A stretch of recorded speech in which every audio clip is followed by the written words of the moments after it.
સુરતમાં ટ્રાફિક જવાનોને ગરમીથી બચવા માટે અનોખી વ્યવસ્થા કરવામાં આવી છે।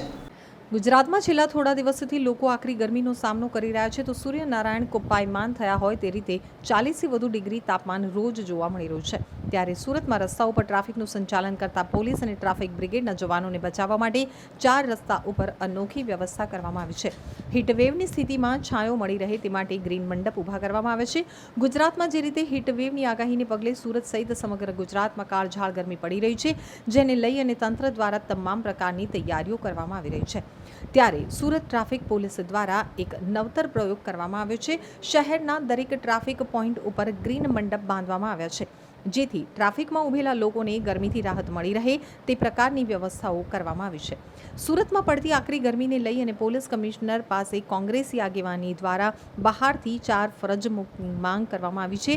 ત્યારે આજે શહેરના અલગ અલગ વિસ્તારોમાં પડતા 4 ચોક ઉપર ગ્રીન કલરના કાપડથી મંડપ બનાવવામાં આવ્યા છે, જેના કારણે બપોરના તડકામાં જવાનો ત્યાં વિશ્રામ કરી શકે અને ઠંડકનો અનુભવ કરે તે પ્રકારની વ્યવસ્થા કરવામાં આવી છે। પ્રકારે ગરમીની વ્યવસ્થા કરવામાં આવી છે વાહન ચાલકો માટે? હાલ પોલીસ કમિશનર સુરત શહેરના હુકમ મુજબ હાલ જે કાળઝાળ ગરમી પડી રહી છે એના માટે દરેક જે મેન સિગ્નલો આવેલા છે સુરત શહેરમાં ટ્રાફિકના, ત્યાં અમારે સાઈડો બનાવવાની વ્યવસ્થા કરવાની હાલ ચાલુ છે।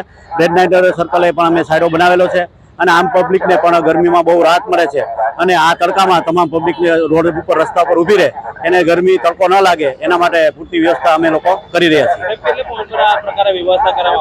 સુરતમાં અલગ અલગ પોઈન્ટ ઉપર થઈ છે। મારે અહીંયા રેડ લાઇટ સર્કલ છે, પછી આગળ સિકોતર માતા છે, પછી પ્રજાપિતા છે, બધી અલગ અલગ ત્યાં શ્યામ મંદિર છે, બધા જગ્યાએ આવી વ્યવસ્થા અમે કરવાના છીએ। કામગીરી ચાલુ છે।